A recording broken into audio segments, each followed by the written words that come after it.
ఈరోజు రెండవ భాగంగా మరికొన్ని మాటలు మనం నేర్చుకుందాం. మత్తయి సువార్త 23వ అధ్యాయము 32వ వచనం నుండి యేసుక్రీస్తు వారు మాట్లాడిన మాటల్లోని పరమార్థాన్ని మనం ఆలోచిద్దాం. మత్తయి సువార్త 23వ అధ్యాయము 32వ వచనం నుండి 36వ వచనం వరకు చదువుకుందాం. మీరును మీ పితరుల పరిమాణమును పూర్తి చేయుడి.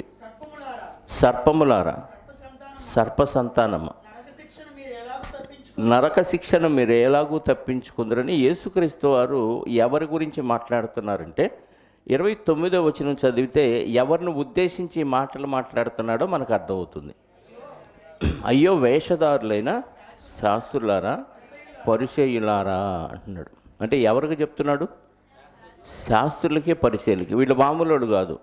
శాస్త్రులు, పరిసయ్యులు అంటే ధర్మశాస్త్రాన్ని ఔపాసన పట్టిన వారు శాస్త్రులు.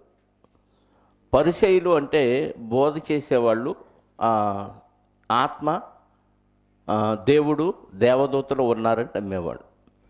ఇలాంటి వారికి యేసుక్రీస్తు వారు ఏమని వాక్యాన్ని చెబుతున్నారంటే, అయ్యో వేషధారులైన శాస్త్రులారా, పరిచయాలు. అంటే వాళ్ళు పైకి ఒక రకంగా ఉన్నారు కానీ ఆత్మీయంగా వాక్యానుసారంగా లేరన్నమాట. అందువల్ల వాళ్ళని ఏమని ఒక మాటలో చెప్పాలంటే మన భాషలో తిడుతున్నాడని వచ్చు. అయితే వాళ్ళకి జ్ఞానాన్ని చెప్తున్నాడు. ఏమంటున్నాడు? మీరును మీ పితరుల పరిమాణమును పూర్తి చేయండి. సర్పములారా, సర్ప సంతానమా, నరక శిక్షను మీరు ఎలాగో ఏమంటున్నాడు? శాస్త్రుల్ని, పరిచయాలు అన్న వాళ్ళని నువ్వు దేవునికి పుట్టినోళ్ళు కాదు, సర్పానికి పుట్టినోళ్ళు, సర్ప సంతానమా, నరక శిక్షను మీరు తప్పించుకోలేరు అంటున్నాడు. ఎందుకంటే మీ తాతలు, మీ తండ్రులు, మీ ముత్తాతలు, మీ పితరులందరూ చేసినట్టుగా మీరు కూడా చేయండి. ఎటు వాళ్ళకి నరకం తప్పదు, మీకు కూడా నరకం తప్పదని చెప్తున్నాడు. అందుచేత ఇదిగో నేను మీ వద్దకు ప్రవక్తలను, జ్ఞానులను, శాస్త్రులను పంపుచున్నాను. మీరు వారిలో కొందరిని చంపి, ఇది భవిష్యత్తు చెప్తున్నాడు. ఇప్పుడు మాత్రమే కాదు, గతంలో మీ తాత ముత్తాతలందరూ అలాగే చేశారు. ఇప్పుడు నేను మళ్ళీ కొంతమందిని శాస్త్రులు పంపుతాను, ప్రవక్తలు పంపుతాను. వాళ్ళందరినీ మీరు ఏం చేస్తారు? జ్ఞానులను పంపుతాను. వాళ్ళందరినీ కొందరిని చంపి కొంతమందిని సిలువ వేస్తారు. కొందరిని మీ సమాజ మందిరములలో కొరడాలతో కొట్టి పట్టణము నుండి పట్టణమునకు తరుముదురు. ఇంతవరకు చెప్పి మీ తాతలు ముత్తాతలు పితరులందరూ ప్రవక్తలని, శాస్త్రుల్ని, జ్ఞానుల్ని అందరినీ ఇలాగే చేశారు. వాళ్ళ పరిమాణాన్ని మీరు కూడా పూర్తి చేయండి. వాళ్ళు సర్పసంతానమే, మీరు కూడా సర్పసంతానం. మీరేం చేస్తారో భవిష్యత్తులో చెప్తున్నాడు. మీరు కూడా శాస్త్రుల్ని, జ్ఞానుల్ని, ఇలాంటి ప్రవక్తల్ని ఏం చేస్తారంట? సిలువేస్తారు. కొంతమందిని కొరడాలతో కొడతారు, కొంతమందిని నరికి చంపుతారు, కొంతమందిని పట్టణం నుంచి పట్టణానికి తరిమేస్తారు. ఇదంతా మీరు చేస్తారు. కాబట్టి ఇదిగో పాత నిబంధనలో మీ తాత ముత్తాతల నుంచి అసలు ప్రారంభంలో ఒక నీతిమంతుడు కనపడ్డాడు, హేబేలు. అక్కడి నుంచి ఎక్కడి వరకు అంటున్నాడంటే 35, నీతిమంతుడైన హేబేలు రక్తం మొదలుకొని బలిపీఠమునకును దేవాలయమునకును మధ్య మీరు చంపిన బరకీయ కుమారుడు జకరియా రక్తం వరకు భూమి మీద చిందించబడిన నీతిమంతుల రక్తమంతయు. ఎవరి రక్తం వచ్చింది? భూమి మీద చిందించబడిన నీతిమంతుల రక్తమంతయు మీ మీదకి వచ్చిందంటే రక్తం ఏదన్నా వరదలాగా వచ్చి ముంచేసిద్దా? కాదుగా. అసలు వీళ్ళకి సంబంధం లేని ఆ నీతిమంతుల రక్తం వీళ్ళ మీదకి ఎందుకు వచ్చింది అంటే పితరుల దగ్గర నుంచి ఇదే పారంపర్య ఆచారంతో భక్తుల్ని చంపుతున్నారు. కాబట్టి వాళ్ళకి ఏం జరిగిందో మీకు కూడా అదే జరుగుతుంది. ఎందుకంటే భవిష్యత్తులో మీరు కూడా అదే చేయబోతున్నారు. కాబట్టి భూమి మీద చిందించబడిన నీతిమంతుల రక్తం అంతయు మీ మీదకి వచ్చును. ఇవన్నీ ఈ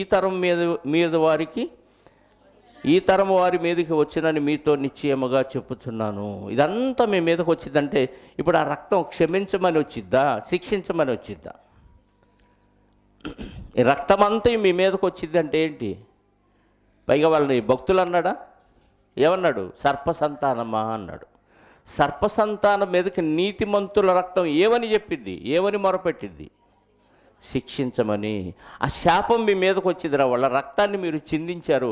ఆ రక్తం వాళ్ళ శరీరంలో ఉంటే చాలా పని చేసేవాళ్ళు, వాళ్ళు దేవుని పని చాలా చేసేవాళ్ళు. అర్ధాంతరంగా వాళ్ళ రక్తాన్ని మీరు ఒలికించారు భూమి మీద. కాబట్టి ఆ శాపం మీకు తగిలిద్దని అర్థం. ఆ రక్తం అంతా మీ మీదకి వస్తుందంటే అర్థం ఏంటి? ఆ శాపం అంతా మీకు తగిలిద్ది అని అర్థం.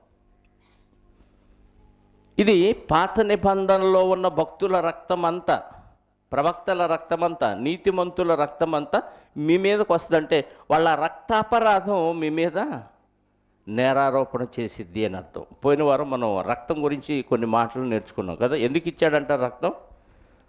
9వ అధ్యాయం ఆదికాండంలో చెప్పాడు కదా. 9వ అధ్యాయము ఆదికాండం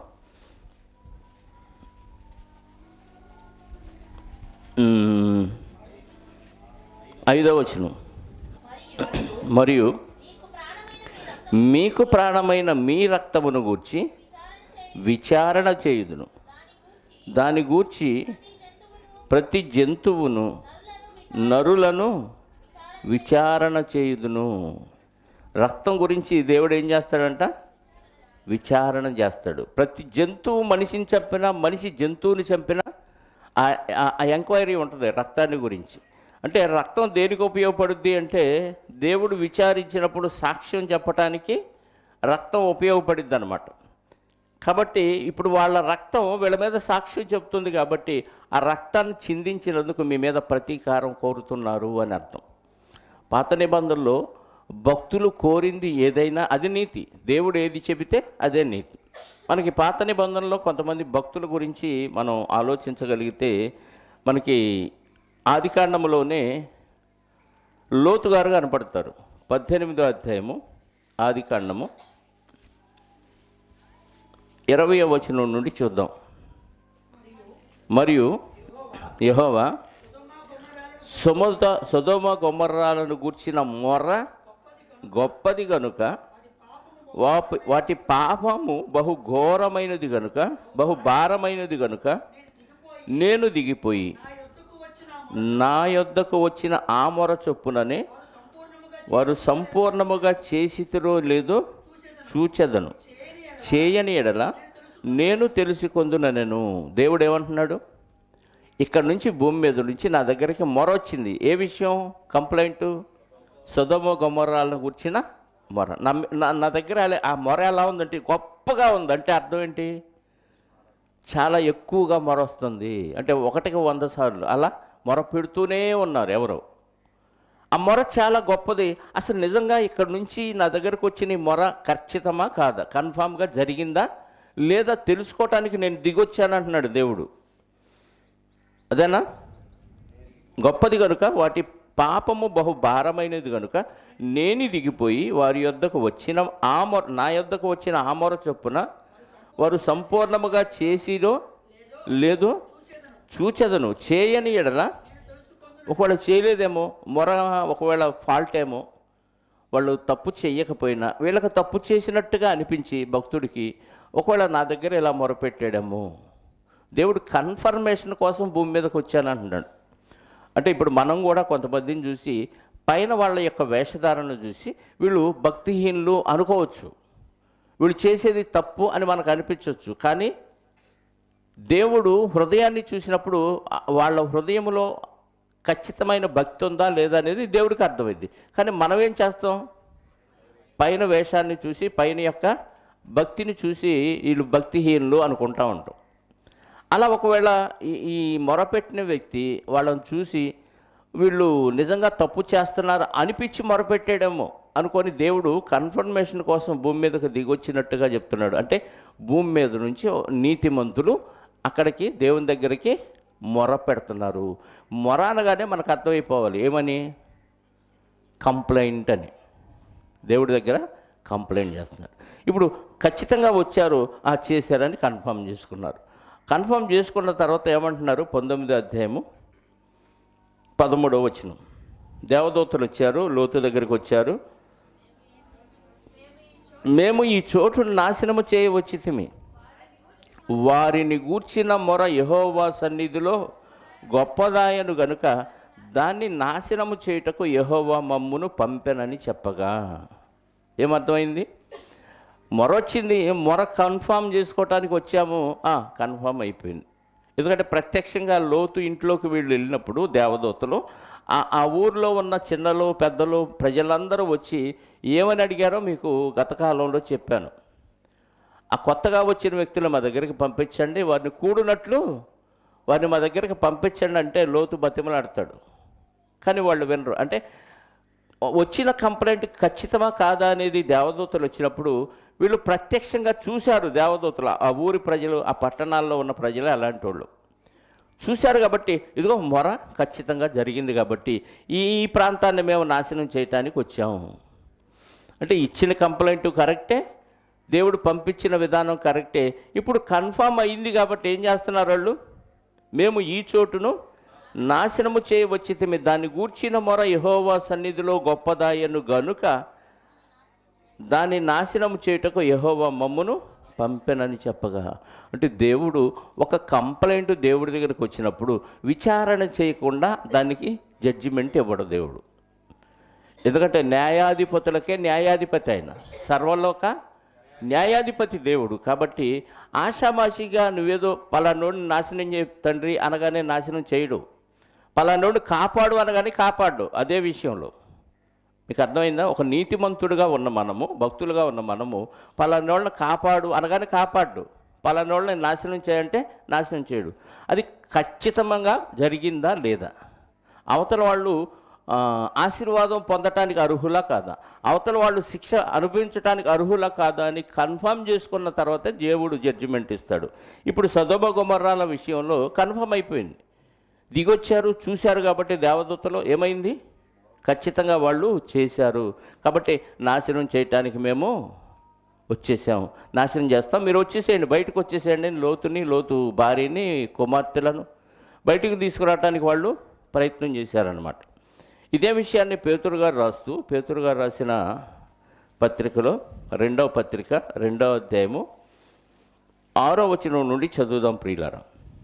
ఈ విషయాన్ని కొత్త నిబంధనలో దేవుడు రాయిస్తూ ఏమని చెప్పాడు అంటే, మరియు ఆయన సొదొమ గొమొర్రాల పట్టణములను భస్మము చేసి ముందుకు భక్తిహీనులగు వారికి వాటిని దృష్టాంతముగా ఉంచుటకై వాటికి నాశనము విధించి దుర్మార్గుల కామ వికారయుక్తమైన నడవడి చేత బహు బాధపడిన నీతిమంతుడగు లోతు గారు ఏం చేశాడంట?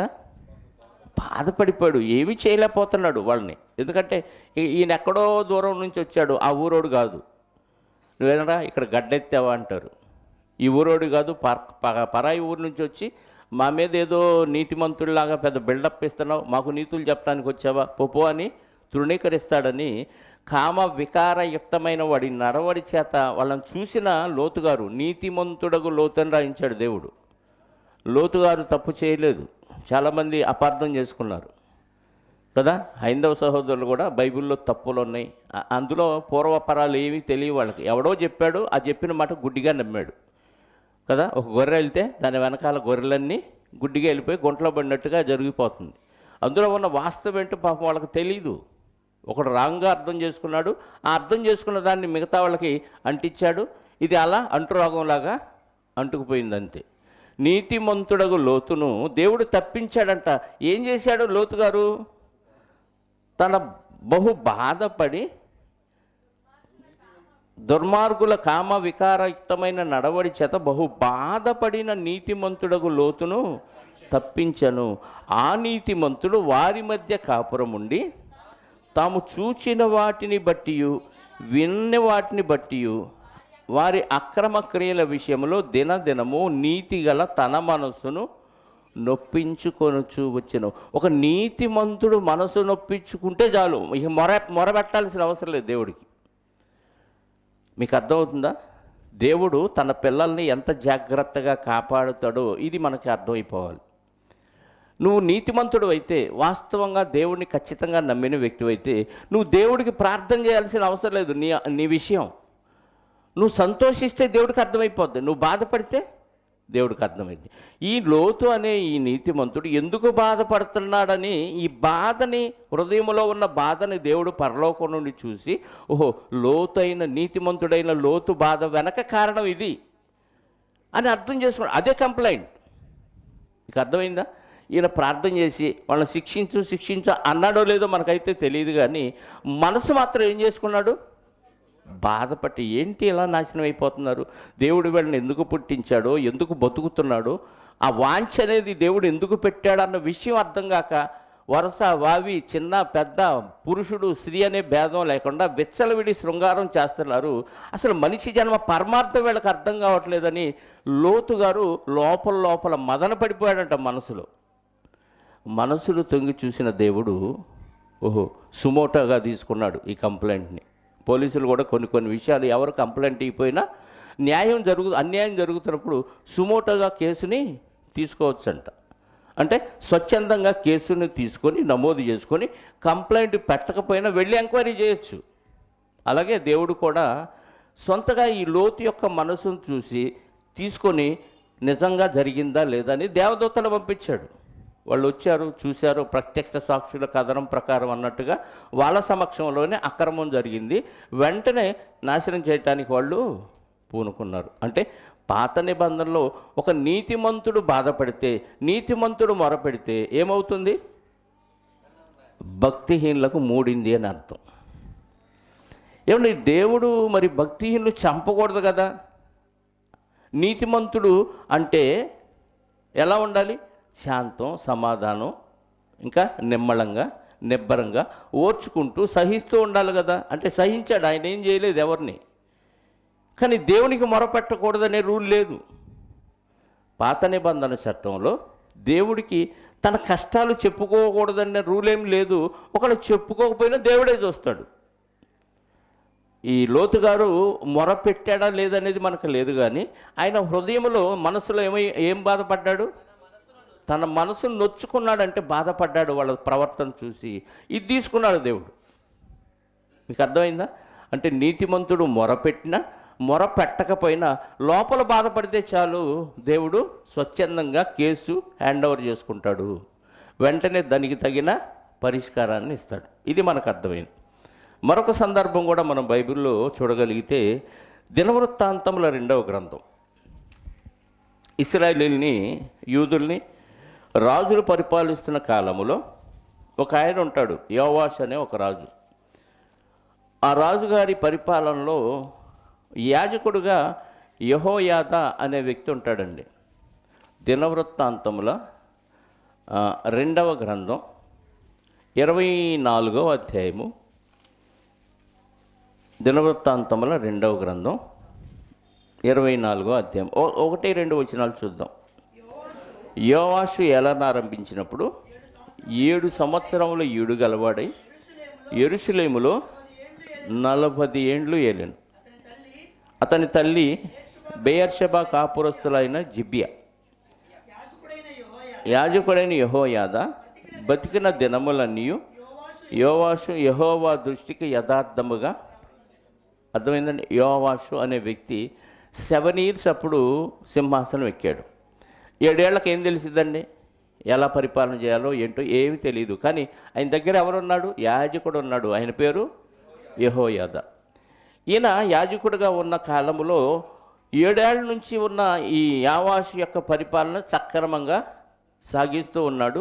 అదే సమయంలో భక్తిగా కూడా ఉన్నాడంట. యెహోయాదా బతికిన కాలమంతా దినములన్నీ యోవాషు యెహోవా దృష్టికి యథార్థముగా ప్రవర్తించను. 15 నుంచి చూద్దాం. యెహోయాదా దినములు గడిచిన వృద్ధుడై చనిపోయాను. అతడు చనిపోయినప్పుడు 130 ఏండ్ల వాడు. అతడు ఇశ్రాయేలీయుల్లో దేవుని దృష్టికి, తన ఇంటివారి దృష్టికి మంచివాడై ప్రవర్తించను గనుక జనులు దావీదు పట్టణమందు రాజుల దగ్గర అతన్ని పాతిపెట్టిరి. యెహోయాదా గారు చనిపోయాడు. 130 years, 130 ఏళ్ళప్పుడు చనిపోయాడు. ఎలా బతికాడంట ఆయన? దేవుని దృష్టికి, మనుషులు, తన ఇంటి వారి దృష్టికి మంచివాడిగా ప్రవర్తించాడు. నువ్వు చచ్చేలోపు ఎలా బతకాలి? నీ ఇంటి వారి దృష్టిలో నువ్వు మంచోడుగా ఉండాలి, దేవుని దృష్టిలో మంచోడుగా ఉండాలి. అది యాజకుని యొక్క లక్షణం. ఇప్పుడు మనం యాజకులం, రాజులైన యాజకులం. నువ్వు చనిపోయేలోపు ఎలా బతకాలి? దేవుని దృష్టిలో మంచోడుగా ఉండాలి, కుటుంబం దృష్టిలో మంచోడుగా ఉండాలి. ఇంట్లో చల్లం, బయట మాత్రం ఊరిని ఉద్ధరిస్తూ ఉంటారు కొంతమంది కదా. కొంతమంది బయట బాగోరు కానీ ఇంట్లో మాత్రం శుభ్రంగా బాగుంటారు. ఇంటి వారి దృష్టిలో మంచోడుగా ఉంటాడు. ఎందుకంటే ఇంటి వాళ్ళకి కావాల్సిన మాంసాలు, అన్ని వస్తువులు, చీరలు, ఇంకా ఏదన్నా వస్తువులు కావాలంటే అన్నీ కొని పెడతాడు. బయట వాడికి మాత్రం రూపాయి తీయడు. ఇలా ఉంటే భక్తుడవడు. యెహోయాదా గారు ఎలా ఉన్నాడు? దేవుని దృష్టికి ప్లస్ మనుషుల దృష్టికి, ఇంటి వారి దృష్టికి మంచివాడు. అలా చచ్చిపోవాలి. అప్పుడే నీతిమంతుడు, అప్పుడే భక్తుడు, అప్పుడే పరదేశిస్తాడు. నెక్స్ట్, యెహోయాదా చనిపోయిన తర్వాత యోధాధిపతులు వచ్చి రాజులకు నమస్కరింపగా రాజు వారి మాటకు సమ్మతించిన. జనులు తమ పితరుల దేవుడైన యెహోవా మందిరమును విడిచి దేవతా స్తంభములకు, విగ్రహములకు పూజ చేసిరి. వారు చేసిన ఈ పని, ఈ అపరాధము నిమిత్తము యోధా వారి మీదకి, యెరూషలేము కాపురస్తుల మీదకి, యాజకుడు చనిపోగానే ఏమైంది? తారుమారైపోయింది. జనాలు ఏం చేశారు? దేవుణ్ణి విడిచిపెట్టి దేవతా స్తంభాలకి, విగ్రహాలకి పూజ చేశారు. దీంతో ఈ పని నిమిత్తం దేవుడు కోపం వాళ్ళ మీదకి రగులుకుంది. అంటే ఒక సరి అయిన నాయకుడు లేకపోతే, నడిపించే వ్యక్తి లేకపోతే జనులు పాడైపోతారు. నేను అందుకే చెప్తాను, సంఘం మానవద్దు అని.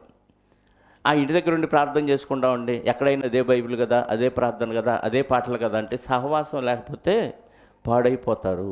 నడిపించే నాయకుడి నాయకత్వంలో అందరూ కలిసి ఏకభావం, ఏకతాత్పర్యం కలిగి ఉండాలంటే సహవాసం ఖచ్చితంగా అవసరం.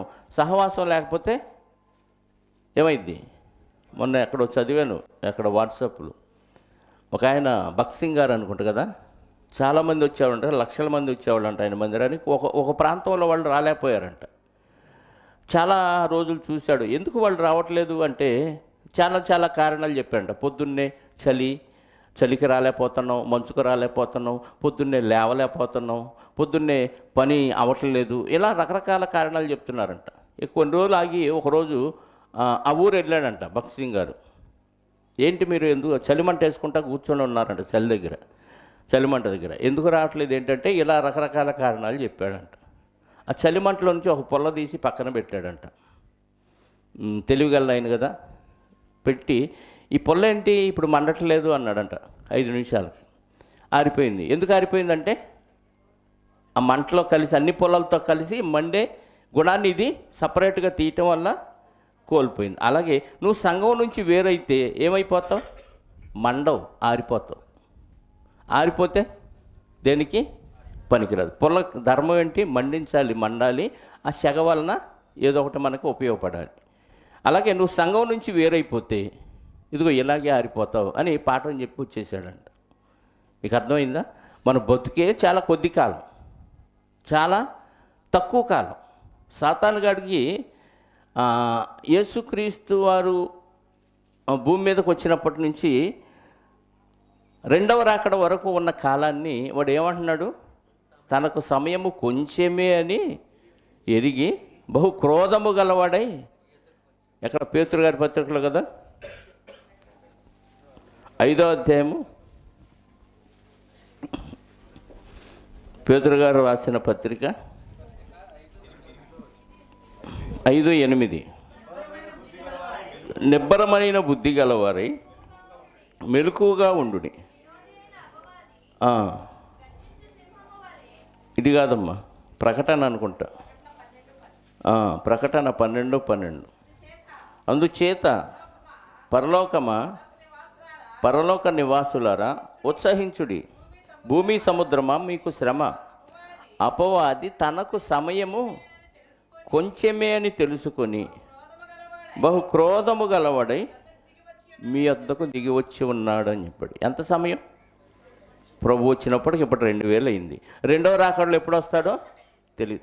ఈ 1000 సంవత్సరాలు సమయం సపవాదికి ఏందంట? కొంచెమేనంట. మరి మనకి 60-70 ఏళ్ళు దీంతో పోల్చుకుంటే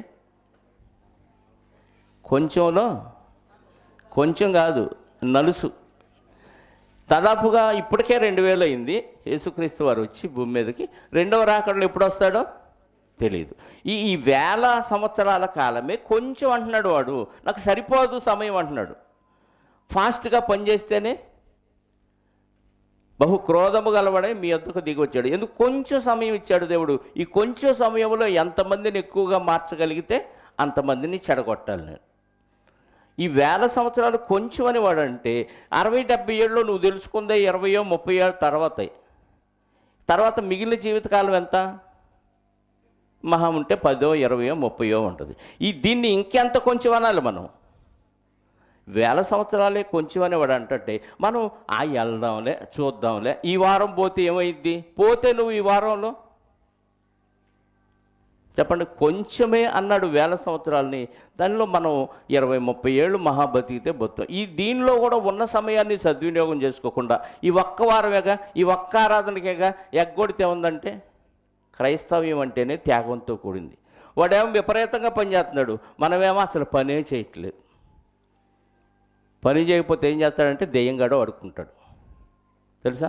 ఏముందలే, అక్కడికి వెళ్ళిన ప్రార్థనే, ఇక్కడికి వెళ్ళిన ప్రార్థనే, అక్కడికి వెళ్ళిన పాటే, ఇక్కడికి వెళ్ళిన పాటే, అక్కడికి వెళ్ళిన వాక్యమే, ఇక్కడికి వెళ్ళిన వాక్యం, అక్కడ ఇదే బైబిల్గా అనుకున్నావు అనుకో, సపరేట్ అయిన పొల్లలాగా ఆరిపోతాం. అర్థమవుతుందా? కాబట్టి సమాజముగా కూడుట మానొద్దు అన్నాడు. చదువుదాం.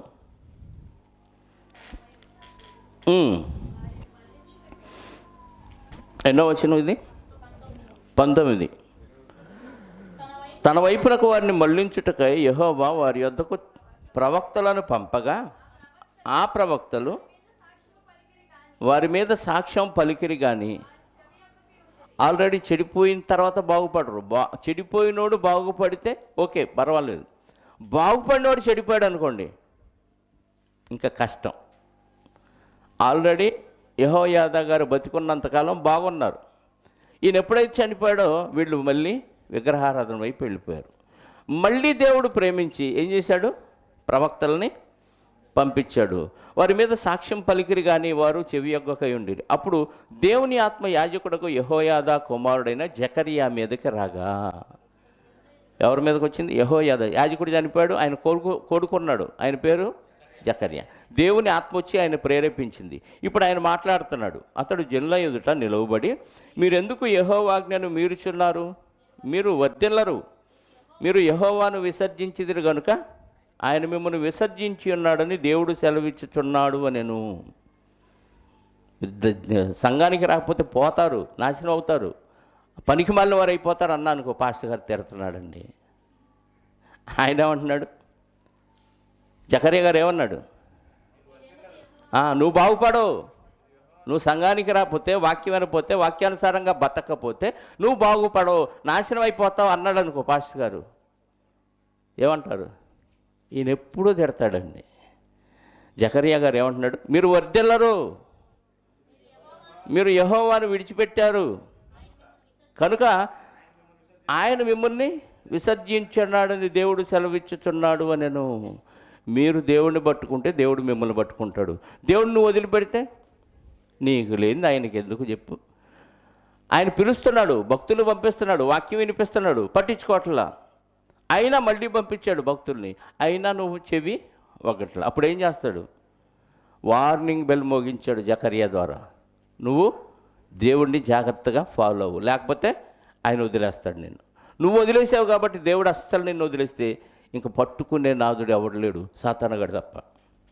ఆటోమేటిక్గా నువ్వు దేవుడు వదిలేశాడు అనగానే పట్టుకునేది ఎవడు? సాతానుగాడు. ఈజీగా ఉంటాడు, రెడీ అంటాడు. వాకిట పాపము పొంచియుండును, దానికి నీ ఎడల వాంఛ కలుగును, అది నిన్ను నువ్వు దాన్ని వేస్తావు. భారీ అయిపోయింది నీకు పాపం.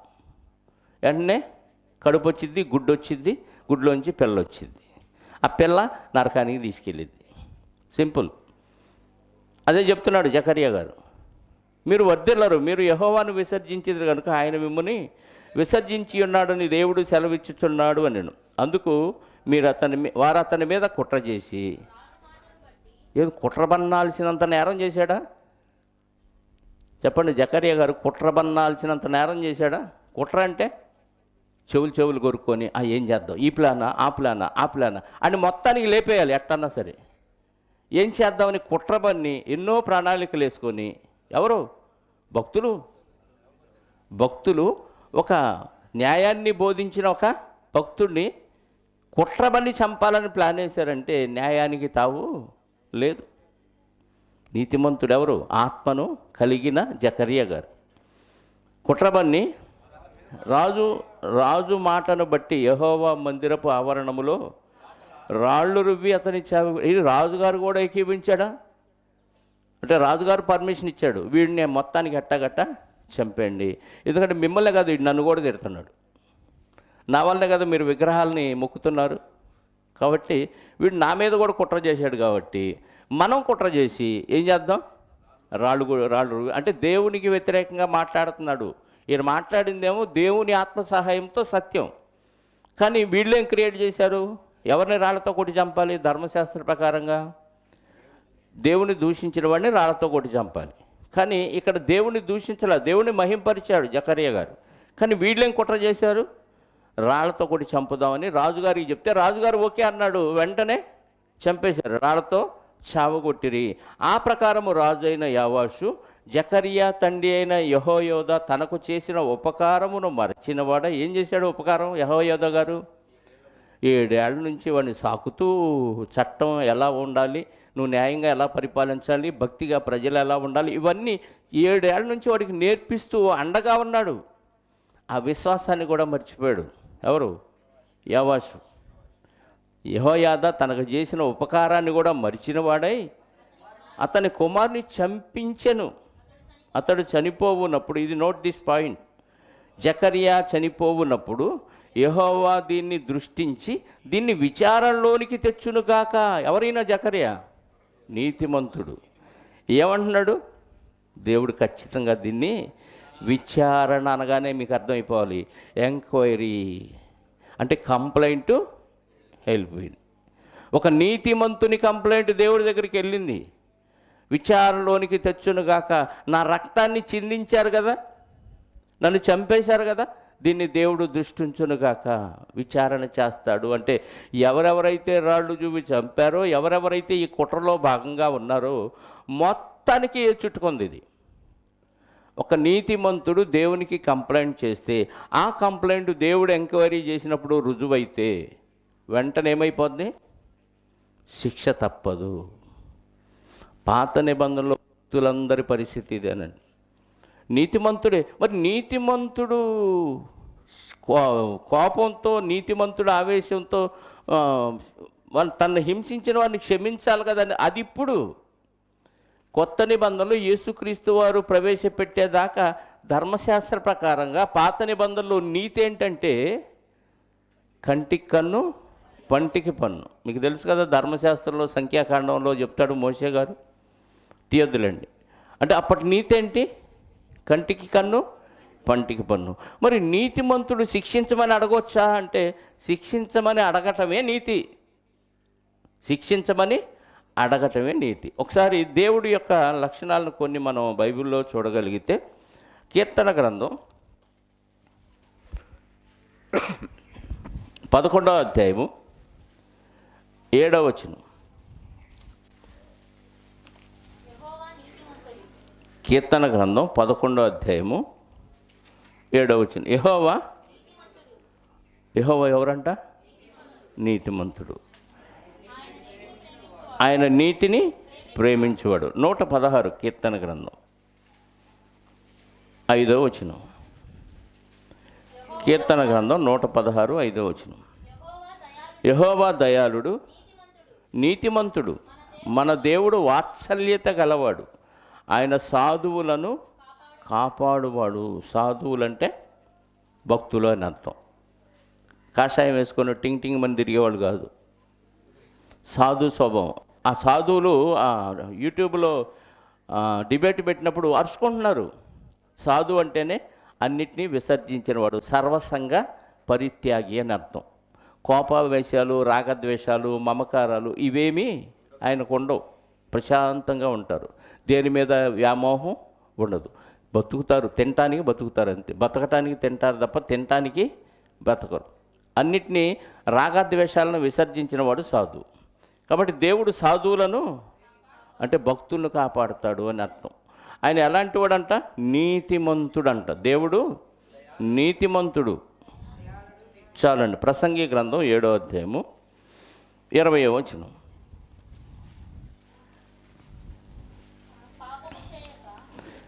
ప్రసంగి గ్రంథం 7:20. పాపము చేయక మేలు చేయుచుండు నీతిమంతుడు భూమి మీద ఒక్కడైనను లేడు. అంటే భూమి మీద ఎవరిని నీతిమంతులు అవటానికి అర్హత?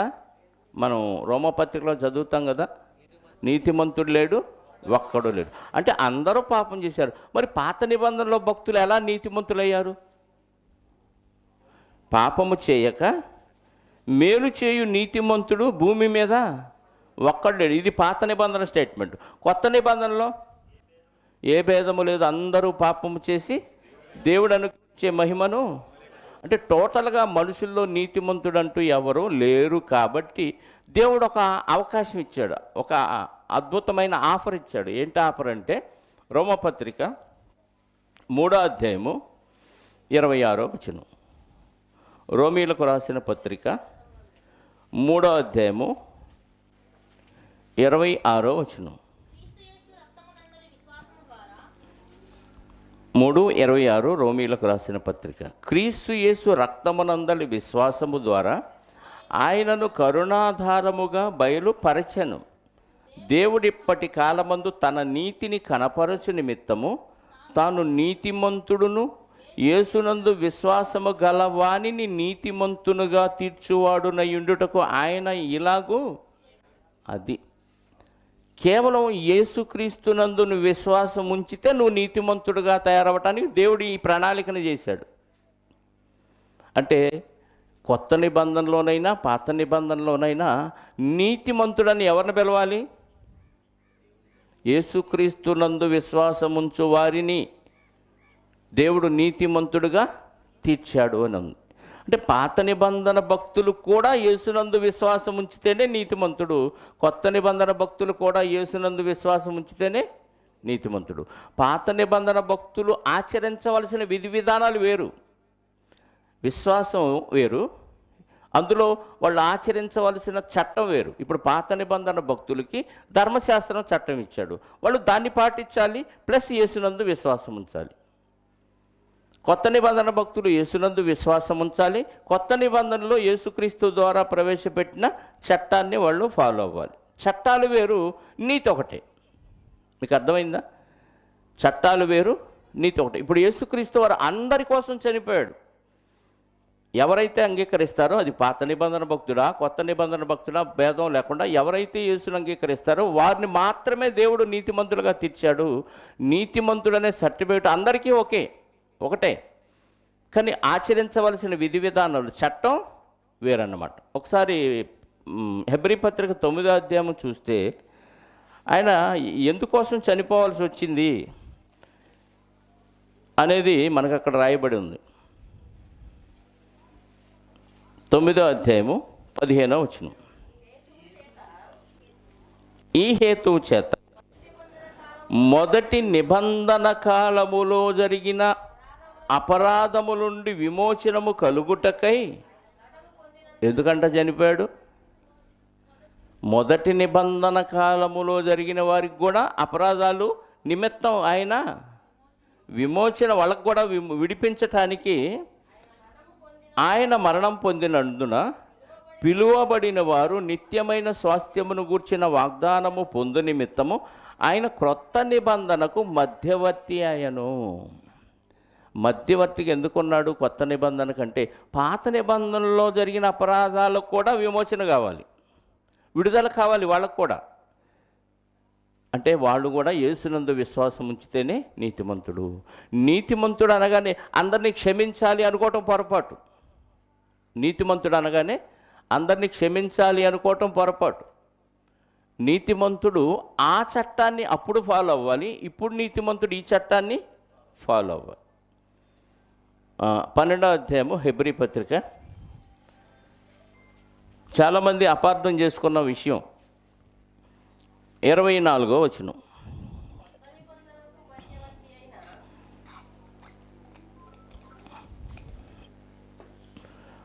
హెబ్రీ 12:24. క్రొత్త నిబంధనకు మధ్యవర్తి అయిన యేసునొద్దకును హేబేలు కంటే మరి శ్రేష్టముగా పలుకు ప్రోక్షణ రక్తమునకును మీరు వచ్చి ఉన్నారు. చాలమ్మా, మనం ఎక్కడికి వచ్చామంట? కొత్త నిబంధనకు మధ్యవర్తి అయిన యేసు రక్తం దగ్గరికి వచ్చాం. యేసు రక్తం దేనికంటే శ్రేష్టం అంట? హేబేలు రక్తం వలన ఏమన్నా పాప విమోచన కలిగిద్ది ఎవరికైనా? చెప్పండి. పాత నిబంధనలో భక్తుల రక్తం వలన ఎవరైనా ఒక పాపాన్ని విడిపించి పరిశుద్ధులుగా తీర్చగలరా? ఏ భక్తుడికి లేదు. అసలు ఈ హేబేలు కూడా ఎలా నీతిమంతుడయ్యాడు? ఇందాక చదివాం రోమాపత్రిక 3లో, యేసుక్రీస్తు నందలి విశ్వాసము ద్వారా హేబేలు నీతిమంతుడే. అంటే హేబేలుకు నీతిమంతుడనే సర్టిఫికేట్ ఎవరి వలన వచ్చింది? యేసు వలన వచ్చింది. యేసు లేకపోతే హేబేలుకి నీతిమంతుడు లేదు, శ్రేష్టంగా పలికే రక్తం లేదు.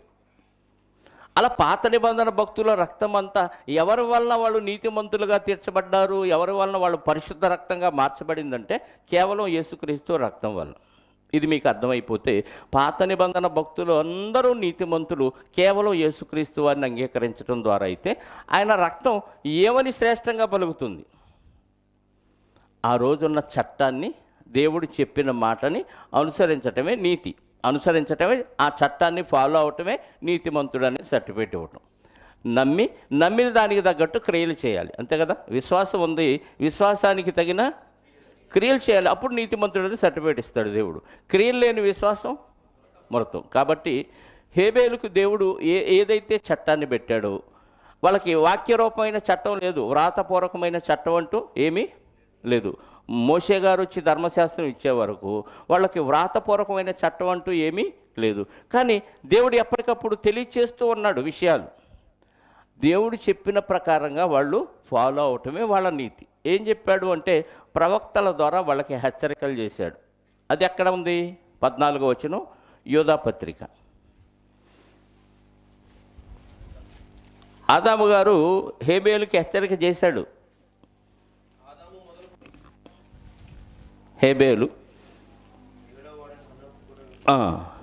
14వ వచనం యోధా పత్రిక.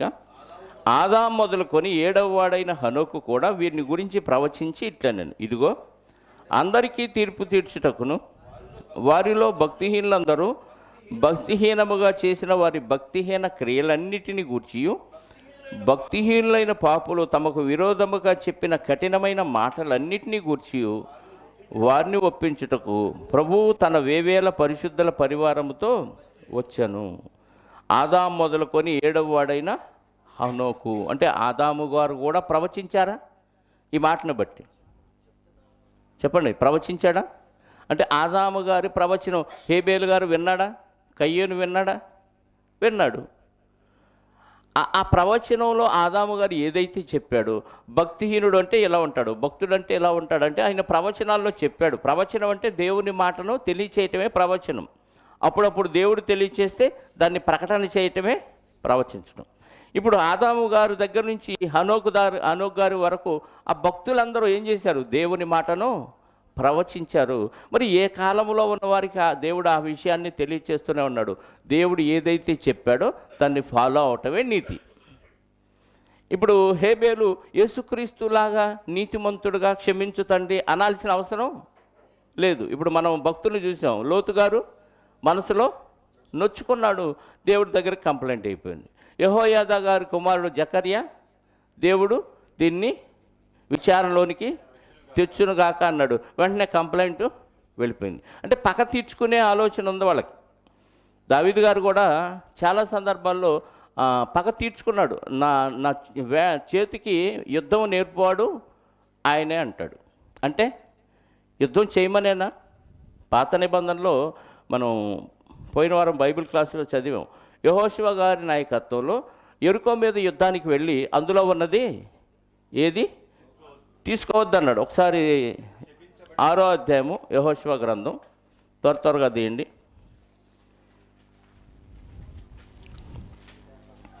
17 నుంచి చదువుదాం త్వరగా.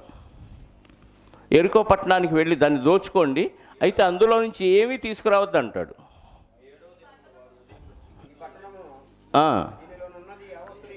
దీనిలో ఉన్నది యావత్తును యెహోవా వలన శపించబడినది. ఏం చెప్పాడు దేవుడు? యెహోవా వలన ఈ పట్టణంలో ఉన్నది మొత్తం శపించబడింది, అందులో నుంచి మీరేమీ తీసుకురావద్దు అని చెప్పాడు. అంటే పట్టణాన్ని దోచుకోండి, పట్టణాన్ని కాల్చేయండి, అందులో ఉన్న వాళ్ళందరినీ చంపేయండి. చంపటం నీతా? ఇక్కడ 6వ అధ్యాయంలో 18 చదువుదాం. శపించబడిన దానిలో కొంచెమైనను మీరు తీసుకొనిన ఎడల మీరు శాపగ్రస్తులై ఇశ్రాయేలు పాళెమునకు శాపము తెప్పించిన దానికి బాధ కలుగజేయుదురు గనుక శపించబడిన దానిని మీరు ముట్టకూడదు. వెండియు బంగారమును ఇత్తడి పాత్రలను ఇనుప పాత్రలను యెహోవా ధనాగారములో ఉంచవలను. అంటే ఇత్తడి, వెండి, ఇనుము, బంగారు పాత్రలు తీసుకొచ్చి యెహోవాకి ధనాగారంలో పెట్టండి, మిగతాయి మొత్తం కాల్చేయండి. 21వ వచనం. వారు పురుషులనేమి స్త్రీలనేమి చిన్న పెద్దలనందరినీ, ఎద్దులను, గొర్రెలను, గాడిదలను, ఆ పట్టణంలోని సమస్తమును కత్తివాత సంహరించి, పిల్లల్ని, పెద్దల్ని, స్త్రీలని, గేదెలని, పశువుల్ని మొత్తాన్ని ఏం చేశారు? చంపేశారు, కాల్చారు. ఇది దేవుడు చెప్పింది. దేవుడు ఎప్పుడు ఏది చెబితే అది నీతి. ఇది మీకు అర్థం కావాలి. ఇప్పుడు యేసుక్రీస్తు ద్వారా మనం పొందిన ఈ నీతిని అక్కడ అప్లై చేయకూడదు. విషయం తెలియక హేబేలు రక్తం శిక్షించమని మొరపెట్టింది అంటే తప్పు, క్షమించమని మొరపెట్టింది అని చెప్పటం వాక్య విరుద్ధం అవుతుంది. ఎందుకంటే అప్పుడు నీతి అది కాదు, అలా నీతి అయితే మరి చాలామంది భక్తులందరూ మొరపెట్టారు. దావీదు గారు పోయిన వారం చదివించాను, నా తరపున నువ్వే యుద్ధం చేయని. గొలియాతుని చంపటం నీతా? దావీదు గారు అప్పుడు నీతి. అమ్మమ్మో చంపకూడదు, శత్రువుని ప్రేమించమన్నాడు అనేది అప్పుడు అప్లై కాదు. ఏ కాలంలో దేవుడు ఎవరికి ఏ చట్టం ఇచ్చాడో అది నీతి. ఇక్కడ ఆ పట్టణంలో ఏది దోచుకోవద్దన్నాడు దేవుడు, అది కాల్చి అన్నాడు. ఒక ఆయన తెచ్చాడు ఆకాను కదా, మంచి షేనారు వస్త్రం, బంగారుపు కడ్డి, వెండి, ఇవన్నీ దోచుకొచ్చుకున్నాడు. అప్పుడు అది పాపం అయిపోయింది. తర్వాత హాయి అనే ప్రాంతానికి వెళ్తారు, ఆ పట్టణం మీద యుద్ధం చేయమంటాడు. అప్పుడు అందులో ఉన్నది అందరిని దోచుకోమంటాడు. 8వ అధ్యాయం కదా, 1-2 వచనాలు చూడండి. మరియు యెహోవా యెహోషువతో ఇట్లా, నేను భయపడకము, జడియకము, యుద్ధ సన్నద్ధులై వారందరినీ తోడుకొని హాయి మీదకి పొమ్ము. చూడుము, నేను హాయి రాజును, అతని జనులను, అతని పట్టణమును, అతని దేశమును నీ చేతికి అప్పగించుచున్నాను. నీవు ఎరుకోకును దాని రాజుకును ఏమి చేసితివో అదే హాయికిని దాని రాజుకును చేసేదు. అయితే దాని సొమ్మును, పశువులను మీరు కొల్లగా దోచుకొనవలెను. పట్టణపు పడమటి వైపున మాటుగాండ నుంచుము. ఇక్కడ ఏమంటున్నాడు? మొత్తం దోచుకోమన్నాడు. అక్కడేంటి ప్రభు, అక్కడేమో దోచుకుంటే శాపం అన్నావు, ఇక్కడేమో దోచుకోమన్నావు. ఒకడు పాపం వచ్చిద్దేమో అని అనుకోకూడదు. ఆ పట్టణం గురించి దేవుడు వద్దు, తీసుకురావద్దు, పూచిక పొల్ల కూడా బయటికి తేవద్దు అంటే అప్పుడు అది నీతి, దాన్ని ఫాలో అవటం నీతి. ఇక్కడ హాయి పట్టణం మీద అమ్మో అక్కడ నుంచి తెస్తే మీలో పాపం ఉందన్నాడు, ఇక్కడ నుంచి కూడా వద్దు అంటే ఇప్పుడు తీసుకెళ్ళమంటుంది ఆయనే. ఆ తేడా గమనించాలి మనం. దేవుడు ఆ సమయంలోనే ఒక చోటేమో దోచుకోమన్నాడు, ఒక చోటేమో వద్దన్నాడు. దోచుకోమన్నప్పుడు దోచుకోకపోతే నీతి కాదు, వద్దన్నప్పుడు దోచుకుంటే నీతి కాదు, అవినీతి అవుతుంది. కాబట్టి దేవుడు ఎప్పుడు ఏది చెప్పాడో అది చట్టం. దేవుడే నీతిమంతుడు. మరి నీతిమంతుడు దేవుడు శిక్షిస్తాడా? లక్షల మందిని ఊచకోత కోయించాడు దేవుడు. ఎవరి చేత? ఇశ్రాయేల్ చేత, యూదుల చేత లక్షల మంది ఎందుకు చంపించాడు? చాలామంది ఇదేదో దోషంగా భావిస్తున్నారు. మీ దేవుడు నరహత్య చేయించాడు, నరహత్య చేయకూడదని ఎక్కడ చెబుతున్నాడు. అక్కడేమో వేల మందిని పట్టణాలని కత్తివాత చంపించి తగలబెట్టించాడు. ఎంత కిరాతకుడో మీ దేవుడు అంటున్నాడు. నీ శరీరంలో బ్యాక్టీరియా ప్రవేశించింది. ప్రవేశించినప్పుడు అమ్మో బ్యాక్టీరియా జీవహింస చేయకూడదు, బ్యాక్టీరియాని అలాగే ఎదగనేని అంటావా? కాలు మోకాల దాకా తినేసింది, క్రిములన్నీ చేరినాయి. ఏం చేస్తావు? వీలైనంత వరకు బాగు చేసుకోవటానికి ట్రై చేస్తాం. అయినా బాగవదంటే డాక్టర్ గారు సంతకం పెడతాను, నరికేయండి అంటావు. నీతేనది? నీ అవయవాన్ని నువ్వే సంతకం పెట్టి డాక్టర్ గారికి చెప్పి మరి కోసేయిస్తావు రంపంతో. అప్పుడు అది నీతి. ఎందుకు? పెద్ద ప్రాణానికి ప్రమాదం వస్తుంది కాబట్టి అంతవరకు నరికేయమంటావు. ఎంత నీతో! నీ శరీరంలో బ్యాక్టీరియా ప్రవేశిస్తే దాన్ని చంపటానికి మందుల రూపంలో, ఇంజక్షన్ రూపంలో నువ్వు యాంటీబయాటిక్ ఎలా తీసుకొని చంపేస్తావో ఇదంతా నీతో. నువ్వు బతకటానికి ఎన్నో జీవుల్ని హింసించి వాటిని చంపుకొని తిన్ని బ్రతుకుతున్నావో ఇది నీతి అయినప్పుడు, దేవుడు అవినీతి పరులు సమాజంలో ఉంటే నీతి పరులకు ఎంత ప్రమాదమో తెలిసిన దేవుడు అనీతి పరులను, అనీతిమంతులను ఏం చేస్తాడు? సంహరిస్తాడు. సంహరించటానికి దేవుడే పర్మిషన్ ఇస్తాడు. నీతిమంతుడైన దేవుడే చంపటానికి పర్మిషన్ ఇస్తే నీతిమంతుడైన హేబేలు మొదలుకొని బరకీయ కుమారుడైన జకరియా రక్తం వరకు ఏమని మాట్లాడతారు? వాళ్ళు బతుకున్నప్పుడు శిక్షించమంటారు, చనిపోయినప్పుడు కూడా శిక్షించమని అడుగుతారు. 12వ అధ్యాయంలో లూకాసు వార్తలో ఒక మాట ఉంది. నీ ప్రాణమును అడుగుచున్నారు అనే మాట విన్నాను ఈ మధ్య. అందులో ధనవంతుడు ఉపమానం, అది వాస్తవంగా. అందులో 20వ వచనం, వాడు ఏమనుకున్నాడు? ప్రాణంతో అనేక సంవత్సరాలకు కావలసిన ధాన్యం కొట్లలో కూర్చోబడింది కాబట్టి ప్రాణముతో ఏమనుకున్నాడు? సుఖించుము, తినుము, త్రాగుము, సంతోషించమని చెప్పుకుందును అనుకోలేను. అయితే దేవుడు వెర్రివాడ, ఈ రాత్రి నీ ప్రాణమును అడుగుచున్నారు అనేది తప్పు. ఫుట్నోట్లో అది కరెక్ట్ కాదు. ప్రాణమును అడుగుచున్నాను అని ఉంది English Bible, Hebrew Bible, Greek బైబిల్లో. కాబట్టి ఇది రాంగ్ అని కొంతమంది చెప్పటం విన్నాను నేను. ఫుట్నోటు అనగానే అక్కడ ఉన్నది ఉన్నట్టుగానే కాక ఎక్స్ట్రా ఇన్ఫర్మేషన్ ఇస్తాడు, మీకు అర్థం కావటానికి చెప్తున్నాడు. ఫుట్నోట్ అనగానే సమానమైన అర్థం కాదు. ఫుట్నోట్ అనగానే ఇంకా ఇందులో ఈ భావం కూడా ఉంది అని చెప్పటం దేవుడి ఉద్దేశం ఒరిజినల్ బైబిల్లో. దీనికి ఇది మాత్రమే కాదు, ఇంకొక అర్థం కూడా ఉంది అని తెలియచేయటమే ఫుట్నోట్లో ఇచ్చే మాటలు. మీకు అర్థమైందా? ఉదాహరణకి కొలసీ పత్రిక ఓ మాట చూద్దాం. 3వ అధ్యాయము, కొలసీలకు రాసిన పత్రిక, 2వ అధ్యాయము 16వ వచనం. కాబట్టి 18-19 కలిసి ఉంటే చూడండి. అతి వినయశక్తుడై దేవదూత ఆరాధన ఎందు ఇచ్చగలిగి తాను చూచిన వాటిని గూర్చి గొప్పగా చెప్పుకొనుచు తన శరీర సంబంధమైన మనసు వలన ఊరక ఉప్పొంగుచు శిరస్సును హత్తుకొని వాడెవడును మీ బహుమానమును అపహరింపనీయకుడి. చాలండి. ఎవడంటాడు? మన బహుమానాన్ని అపహరించేవాడు. అంటే మంచోడా చెడ్డోడా? క్రీస్తుని ఆనుకోండి అంటాడు. క్రీస్తు శిరస్సును హత్తుకొనని వాడేవాడు మీ బహుమానమును శిరస్సును హత్తుకోలేదంటే యేసుక్రీస్తు శరీరంలో భాగం కాలేదు అంటే బయట ఉన్నవాడే. కానీ ప్రవర్తన ఎలా ఉంది? అతి వినయాశక్తుడై ఆరాధన యందు, దేవదూత ఆరాధన ఇష్టం ఉంది. మనం అలాంటి వాళ్ళని చూస్తే భక్తులు అనుకుంటాం, ఎంత నెమ్మదండి, ఎంత భక్తి అండి, ఎంత మృదువుగా మాట్లాడతాడండి అని మోసపోతాం. కానీ వాడి భక్తి దేవదూత ఆరాధన యందు, దేవుడు ఆరాధన యందు కాదు. కానీ వినయం మాత్రం అతి వినయం. అతి వినయం ధూర్త లక్షణం. అది గుర్తు రాదు ఆ సమయంలో కదా. ఎక్కువగా చేతులు బిసుక్కుంటూ విధేయుడైనట్టు కనపడ్డాడంటే వీడు వేషధారి అని అర్థం. మరీ అంత వద్దురా, కొద్దిగా తగ్గి అనాలి. అర్థమైందా? అతి వినయాశక్తుడు అంటాడు. అక్కడ మనకు ఒక మాట ఉంది ఫుట్నోట్లో, తాను చూచిన వాటిని గూర్చి గొప్పగా చెప్పుకొను. చూచిన వాటిని గూర్చి అని 4 ఉంది అక్కడ. కింద ఏముంది చెప్పండి? ఇంతకేది తీసుకుందాం? ఫుట్నోట్లో ఇది ఉంది, అక్కడేమో చూడని వాటిని అని ఉంది. ఏంటి అర్థం? ఇంతకు చూశాడా చూడలేదా?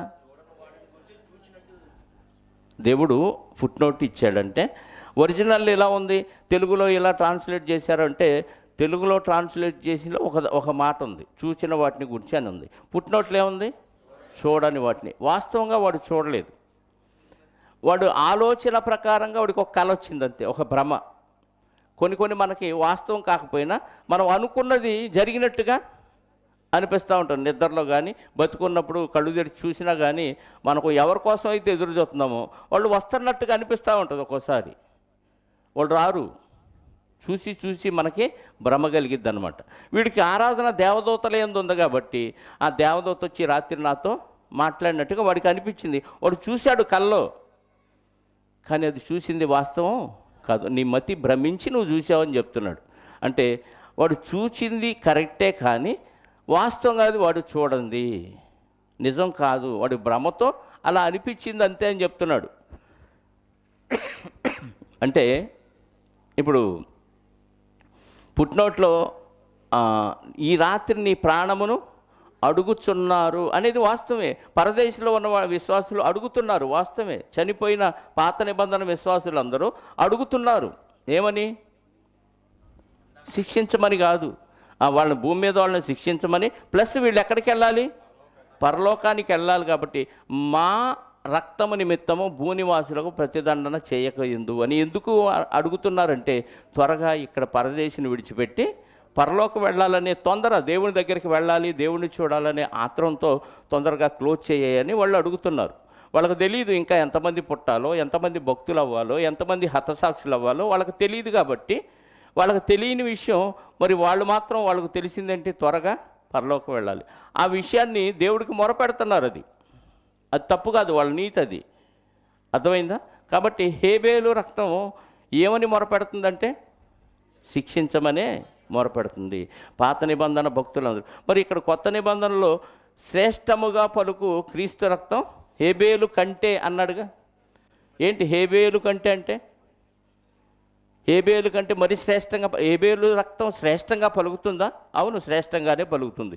ఏంటి హేబేలు రక్తం పలికే శ్రేష్టం అంటే, ఆ రోజున్న చట్ట ప్రకారంగా శిక్షించమని అడగటం శ్రేష్టం. ఇప్పుడు కొత్త నిబంధనలో హేబేలు ఉన్నాడు అనుకోండి, కొత్త నిబంధనలో హేబేలు లేడు, స్టెఫెన్ గారు ఉన్నారు.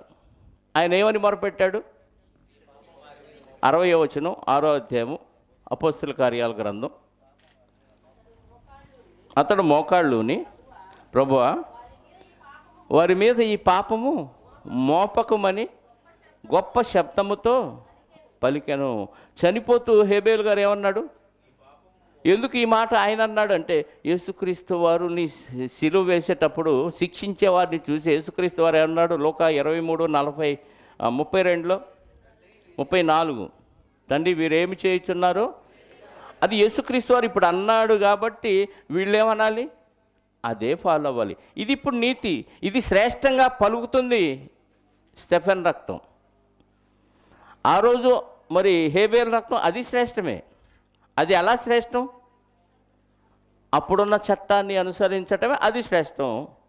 మరి జకర్యా గారు పలికాడు, ఈ ఈ ఈ విషయం అంతా దేవుడు విచారణలోనికి తెచ్చునుగాక, అది శ్రేష్టం. అప్పుడు మీకు అర్థమైందా? అంటే నిబంధనలోని వ్యత్యాసం మనకు అర్థమైపోతే ఏది శ్రేష్టం అంటే దేవుని మాట అనుసరించడం శ్రేష్టం. యెహోషువకు చెప్పాడు, ఇదిగో వెళ్ళు, హాయి మీదకి వెళ్ళు, వాళ్ళని మొత్తాన్ని నీకు అప్పగించాను, మొత్తం దోచుకొచ్చేసుకో, అది శ్రేష్టం. అప్పుడు ఎరుకో మీదకి వెళ్ళండి, మొత్తాన్ని నాశనం చేసి కాల్చేసింది, ఏ ఒక్కటి తీసుకురాకూడదు, దాన్ని అనుసరించటం అది అప్పుడు శ్రేష్టం. శ్రేష్టం అంటే ఏంటి అర్థం చెప్పండి? శ్రేష్టం అంటే ఎప్పుడు ఏది ఫాలో అవ్వాలో, దేవుడు ఏది చెబితే అది శ్రేష్టం. మోషే గారిని బండతో మాట్లాడు అన్నాడు. అప్పుడు ఏం చేశాడు? బండని కొట్టాడు. అంతకుముందు కొట్టమన్నాడు దేవుడు. కొట్టమన్నప్పుడు కొడితే శ్రేష్టం, మాట్లాడమన్నప్పుడు మాట్లాడితే శ్రేష్టం. మాట్లాడమన్నప్పుడు కొడితే శ్రేష్టం కాదు, బండతో కొట్టు అన్నప్పుడు మాట్లాడితే శ్రేష్టం కాదు. అంటే దేవుడు ఎప్పుడు ఏది చెబితే దాన్ని అనుసరించటమే శ్రేష్టం. ఇప్పుడు హేబేలు రక్తం శ్రేష్టంగా మొరపెడితే దానికంటే మరి శ్రేష్టంగా ఏ రక్తం మొరపెడుతుందంటే యేసుక్రీస్తు రక్తం. అప్పుడు దేవుని మాట విని హేబేలు శిక్షించమన్నాడు, ఆ భక్తులందరూ శిక్షని కోరుకున్నారు. ఇప్పుడు కొత్త నిబంధన నుంచి యేసుక్రీస్తు వారి ద్వారా క్షమించమనే వాక్యం వచ్చింది కాబట్టి దీన్ని అనుసరించటమే మనకు శ్రేష్టం. మీకు అర్థమైందా? కాబట్టి ఎప్పుడు దేవుడు ఏది చెబితే దాన్ని అనుసరించడమే మనకు శ్రేష్టం. ఇప్పుడు మనకేది శ్రేష్టం? శత్రువుల్ని ప్రేమించాలి, హింసించు వారి కొరకు ప్రార్థన చేయాలి. తిరిగి గొడవలాడినా, పోట్లాడినా, తిట్టుకున్నా, మనస్సులో మనకు విరోధ భావం కలిగిన ఇది శ్రేష్టం కాదు. ఎవరికి శ్రేష్టం కాదు? ఎవరైతే విరోధ భావం పెట్టుకుంటారో, ఎవరైతే అసహ్యంగా ఫీల్ అవుతారో, ఎవరైతే శత్రువుని శిక్షించమని దేవుడి దగ్గర మొరపెడతారో వాళ్ళకి ఇది శ్రేష్టం కాదు. అర్థమైందనుకుంటాను.